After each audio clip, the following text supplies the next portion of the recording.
Lovely cross coming in. And of the second ball, the goal number 1 for East Bengal. And it comes to Lalchan Nunga, the Indian international. He's changed the scoreline here. The game so very close to scoring. And here the crowd celebrate, and they know they have a wonderful season ahead. The scoreline has changed. South United 0, Emami East Bengal FC 1.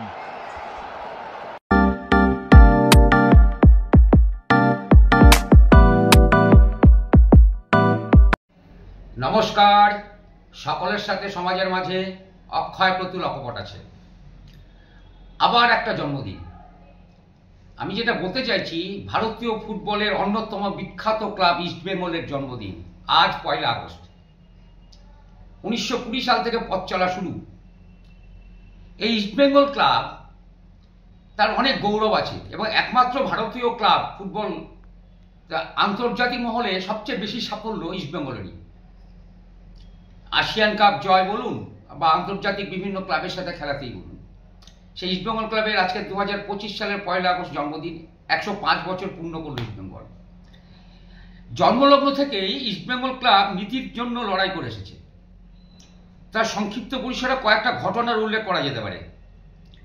1924-এর Kolkata লিগের দ্বিতীয় বিভাগে যুগ্ম champion হয়েছিল east Bengal এবং Cameroon B. গোল সংখ্যার বিচারে 1 নম্বরে ছিল ক্যামেরুন বি, 2 নম্বরে ইস্ট বেঙ্গল। কিন্তু প্রথম বিভাগে ক্যামেরুন এ দল থাকাতে নিয়ম অনুযায়ী ক্যামেরুন বি দলের প্রথম বিভাগে উত্তরণের কোনো সুযোগ ছিল না, কারণ তারা ছিলই। তৃতীয় দল হিসাবে ইস্ট বেঙ্গলের উত্তীর্ণ হওয়ার কথা প্রথম বিভাগে, কিন্তু ব্রিটিশ স্বৈরতন্ত্রের নিয়মই ছিল যে মাত্র 2টো ভারতীয় ক্লাব তারা প্রথম বিভাগে থাকতে পারবে। এর বিরুদ্ধে ইস্ট বেঙ্গল ক্লাবের সেই সময়কার প্রথম বিভাগে কারা কারা ছিল ভারতীয় 2টো ক্লাব? 1 ছিল মোহনবাগান, 2 ছিল এরিয়ান্স। ফলে বাংলা ফুটবলের নিয়ামক সংস্থা সেই সময় আইএফএ এই নিয়ম সুযোগ নিয়ে ইস্ট বেঙ্গলের প্রথম বিভাগে উত্তরণ আটকে দেওয়ায় চেষ্টা করে। ইস্ট বেঙ্গলের তৎকালীন সভাপতি সন্তোষের মহারাজা মন্মথ চৌধুরী আইএফএর বিরুদ্ধে লড়াই করে। এই আইনের অবসান ঘটানোর জন্য দেশীয় ক্লাবগুলোকে সংঘবদ্ধ করতে চাইলেন, কিন্তু আশ্চর্যজনকভাবে কোনো দেশীয় ক্লাব এই কালা কানুনের বিরুদ্ধে ইস্টবেঙ্গলের লড়াইয়ে সামিল হতে চাইল না। যে ভারতীয় দলটির সমর্থকরা, আমি যাদের কথা বলছি মোহনবাগান, যারা ব্রিটিশদের বিরুদ্ধে 1911 সালে শিল জয়কে স্বাধীনতা আন্দোলনের অনুপ্রেরণা বলে প্রচার করে, এই সময় দাঁড়িয়েও তারা আত্মশ্লাঘা করে, সেই মোহনবাগানও সেই সময় ইস্টবেঙ্গলের পাশে দাঁড়ায়নি এবং তারা সম্ভবত চায়নি যে তারা বাদে আর কোনো ভারতীয় ক্লাব প্রথম বিভাগে খেলুক তাদের সাথে। কি হলো? ইস্টবেঙ্গল দাঁড়ালো। শেষমেশ ইস্টবেঙ্গল এই লড়াই চালিয়ে যেতে থাকে। ব্রিটিশ রাজের এই কালা কানুনের সমর্থনে দাঁড়ায় তারা চায়নি। কিন্তু 2023 সালের 1925-এর 23শে এপ্রিল ইংলিশম্যান সংবাদপত্রে প্রকাশিত হয়েছিল মোহনবাগানের তরফ থেকে ইস্টবেঙ্গলের প্রমোশনের যে বিরোধিতা করা হচ্ছে, তার কোনো কোনো মহলে এ সন্দেহ সৃষ্টি হয়েছে যে বাংলার নাম করা দলটি প্রথম বিভাগে লিগে আর কোনো ভারতীয়কে দেখতে চায় না। কিন্তু সন্তোষের মহারাজা তড়িৎ ভূষণ রায়, সুরেশচন্দ্র চৌধুরী ইস্টবেঙ্গল ক্লাবের পক্ষে আইএফএর বিরুদ্ধে এই আইন তুলে দেওয়ার জন্য লাগাতার দাবি চালিয়ে যেতে থাকেন। বেকায়দার পরে আইএফএ তৃতীয় দল হিসাবে ইস্টবেঙ্গলকে প্রথম বিভাগে উত্তরণের করার কথা বলতে থাকেন। ক্লাব আধিকারিকেরা বলেন, এই কালা কানুন বজায় রেখে আমরা প্রথম বিভাগে উত্তরণ হতে চাই না। আমরা প্রথম বিভাগে খেলবো, তারপরে আগে এই কালা কানুনটাই উঠিয়ে দিতে হবে। ইংলিশ ক্লাব এবং ভারতীয় ক্লাব সমান সমানভাবে তারা উত্তরণের সুযোগ পাবে, এই দাবি করতে থাকে। এই বৈষম্যমূলক আচরণ বন্ধ না হওয়া পর্যন্ত তারা এই আন্দোলন চালিয়ে যাবে এবং লড়াইটা চালিয়ে যায়। ফুটবল ছড়িয়ে দেয় ইস্টবেঙ্গল ইংরেজদের বিরুদ্ধে ভারতীয় লড়াই করেছিল। সেই লড়াইয়ের নেতৃত্ব দিয়েছিলেন এখানেই প্রতিষ্ঠাতা হিসাবে ইস্টবেঙ্গলের যে উত্তরণে শুরু থেকে যে যা অব্যাহত ছিল, পরবর্তী বহু দশক ধরে তা চালিয়ে আছে। আরেকটু উদাহরণ দিই। 1925 সালের 1 মে আইএফএ এক সভাতে দুটির বেশি ভারতীয় বিভাগে প্রথম বিভাগে খেলতে পারবে না এই বৈষম্যমূলক আইন পরিবর্তন করতে বাধ্য হয়েছিল ইস্টবেঙ্গলের চাপে। 1924 সালের 25শে মে স্যার আশুতোষ মুখোপাধ্যায়ের মৃত্যু হয়। আশুতোষের স্মরণ সভায় দেশবন্ধু নেতাজি বিপিন চন্দ্র পালের উপস্থিত থাকলেও সেই সভায় আশুতোষের স্মৃতি রক্ষার জন্য কোনো স্মৃতিরক্ষা কমিটি তৈরি হয়নি। ইস্টবেঙ্গল ক্লাব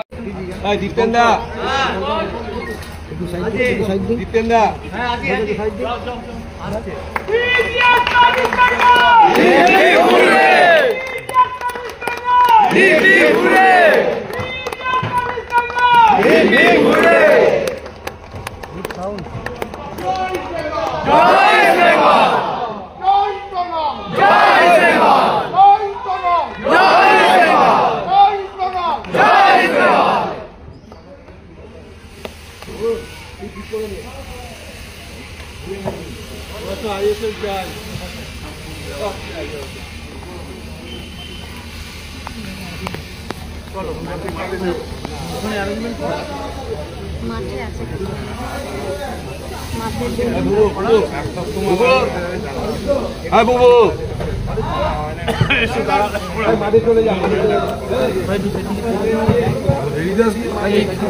ক্লাব সেই দায়িত্ব কাঁধে তুলে না। ইস্টবেঙ্গল ক্লাবের উদ্যোগে ডালহৌসি মাঠে ভারতীয় বনাম ইউরোপিয়ানদের একটি ম্যাচের আয়োজন করা হয়। 4,854 টাকা সংগৃহীত হয় সেই সময়কার দিনে। ওই ম্যাচ থেকে 1926 সালে আরেকটি ম্যাচের আয়োজন করা হয় ইস্টবেঙ্গল ক্লাব, সেই ম্যাচ থেকে সংগৃহীত হয় 600 টাকা। এই টাকা আশুতোষ স্মৃতিরক্ষা তহবিলে দেন ইস্টবেঙ্গল কর্তারা। সেই টাকাতে শিল্পী দেবপ্রসাদ রায়চৌধুরী আশুতোষের একটি মূর্তি তৈরি করেন, যা স্থাপন করা হয় চৌরঙ্গি ও চিত্তরঞ্জন অ্যাভিনিউ সংযোগস্থলে। ইস্টবেঙ্গলের পক্ষ থেকে মনমথনাথ চৌধুরী একটি ফুটবল ক্লাবের কর্তাদের পরিধির বাইরে বার হয়ে বাঙালির মনীষীর স্মৃতিরক্ষার্থে এই ঐতিহাসিক সামাজিক দায়িত্ব সম্পন্ন বোধ সম্পন্ন কাজের পরিচয় দিয়েছিলেন। অন্যের সাথে আপোষ করে কথা করা চলে না। ইস্টবেঙ্গল ক্লাবে 1953 সালে শিল্ডে পাকিস্তানের, তখন ইস্টবেঙ্গলের দায়িত্বে ছিলেন জেসি গুহ সাহেব। উনি যদি শিল্ডে পাকিস্তানের ফুটবলারদের ভারতে খেলার উপর নিষেধাজ্ঞা জারি করেন, পাকিস্তান ফুটবল ফেডারেশন ফিফা এই নিষেধাজ্ঞাকে স্বীকৃতি দেয়। ইস্টবেঙ্গল এবং মোহামেডানের দুই দলের তখন পাকিস্তানের ফুটবলার ছিল, কিন্তু আইএফএ এই ব্যাপারে মোহামেডানকে কোনো সতর্কবার্তা না দিলেও ইস্টবেঙ্গলকে পাকিস্তানি ফুটবলার না খেলানোর ব্যাপারে চিঠি দেয়। এই অবস্থায় পাকিস্তান সরকারকে নিষেধাজ্ঞা প্রত্যাহার করার আবেদন জানিয়ে শিল্ড ফাইনালে ইন্ডিয়া কালচারাল লিগের বিরুদ্ধে পাকিস্তানি ফুটবলারদের বাদ দিয়ে মাঠে নামে ইস্টবেঙ্গল, কিন্তু দ্বিতীয় রিপ্লেতে ম্যাচের আগে পাকিস্তান ফুটবল ফেডারেশন নিষেধাজ্ঞা তুলে নেন। মৌখিকভাবে তা জানতে পেরে এআইএফএ ইস্টবেঙ্গলকে পাকিস্তানি ফুটবলার অন্তর্ভুক্ত করার অনুমতি দেয়। ইস্টবেঙ্গল সেই ফুটবলারদের দ্বিতীয় রিপ্লে ম্যাচে খেলায়, কিন্তু ইন্ডিয়ান কালচার লিগের আবেদনে সাড়া দিয়ে আইএফএ ইস্টবেঙ্গলকে বাতিল করে। নীতির লড়াই ইস্টবেঙ্গল বাধ্য হয়ে আদালতে যায়, শেষ পর্যন্ত পিছু উঠতে বাধ্য হয়েছিল আইএফএ। আমি এই তথ্যগুলো তুলে ধরছি ইস্টবেঙ্গল ক্লাবের আজকে প্রতিনিধি বলে তার যে ক্রীড়া জগৎ সহ তার সামাজিক ক্ষেত্রে ইস্টবেঙ্গলের যে অবদান সেটা তুলে ধরার জন্য। এছাড়াও আছে ইস্টবেঙ্গলের অনেক গৌরবময় গাথা, যেটা আপনারা সকলেই জানেন।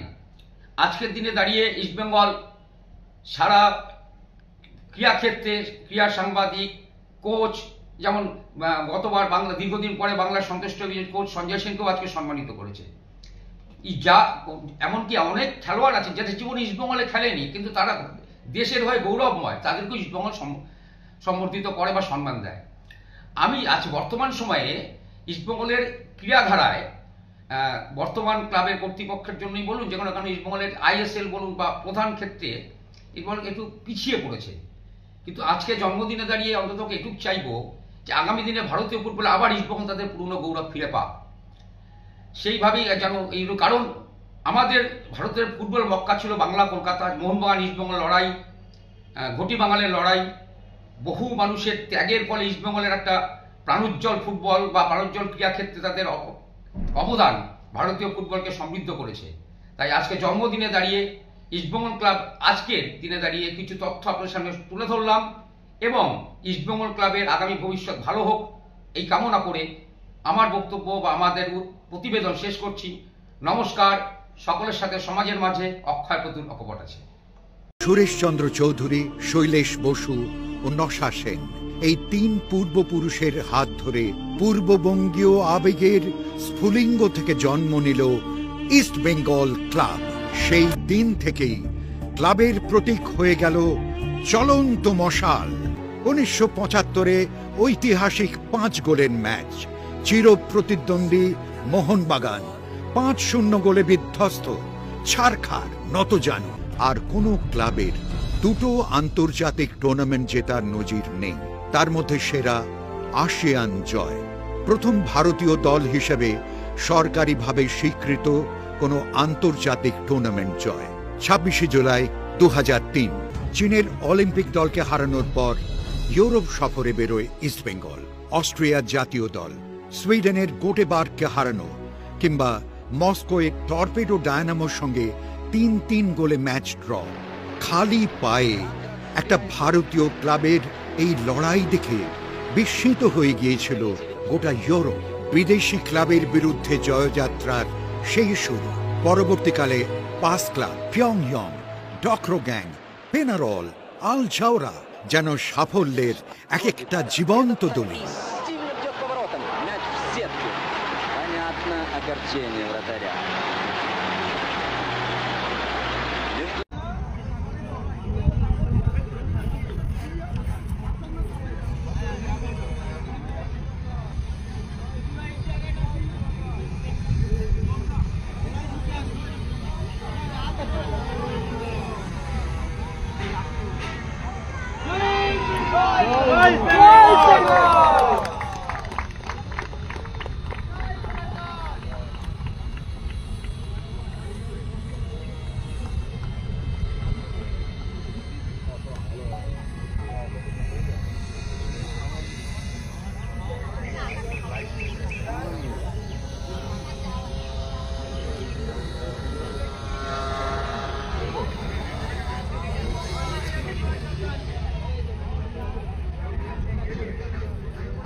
সবাইকে মঞ্চে আসতে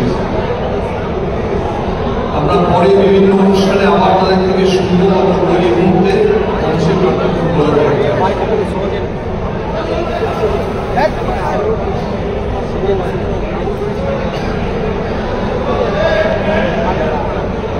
অনেককে দেখতে পাচ্ছেন তরুণ বসু, সুমিত মুখার্জি, বিকাশ মাঝি, সরকার, রঞ্জিত মুখার্জি সবাই মঞ্চে আসে।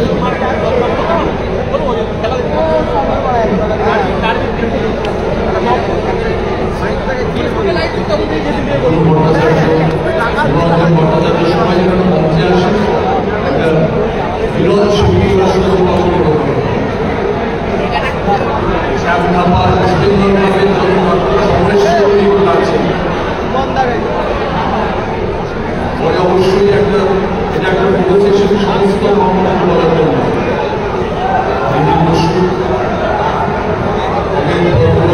সবাইকে মাছ করে আসে ভাস্কর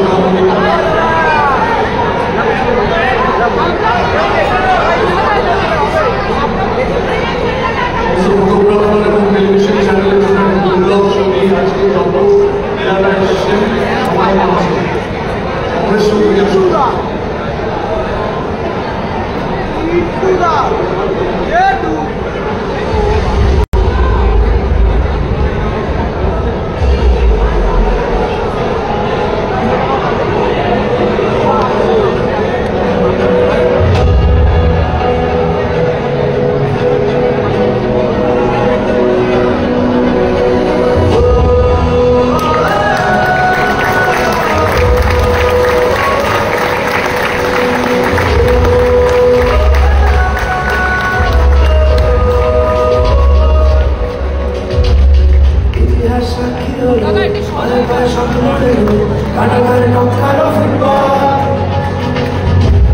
ছিল যে লাল জল মশা ফেলে আসা স্মৃতিটা সম্পদ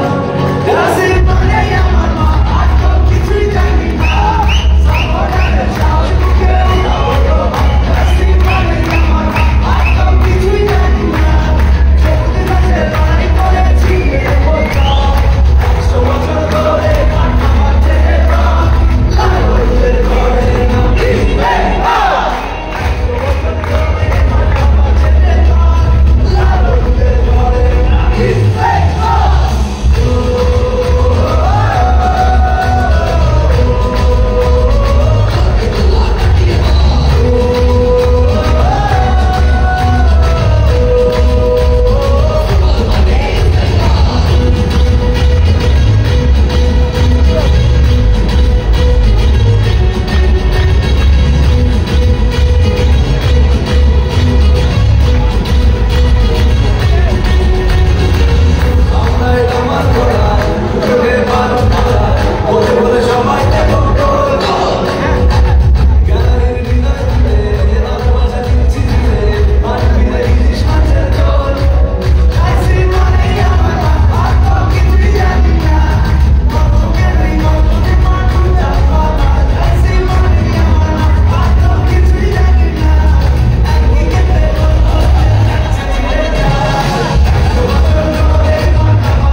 শুনতে পাচ্ছি না, ভালো লাগলো?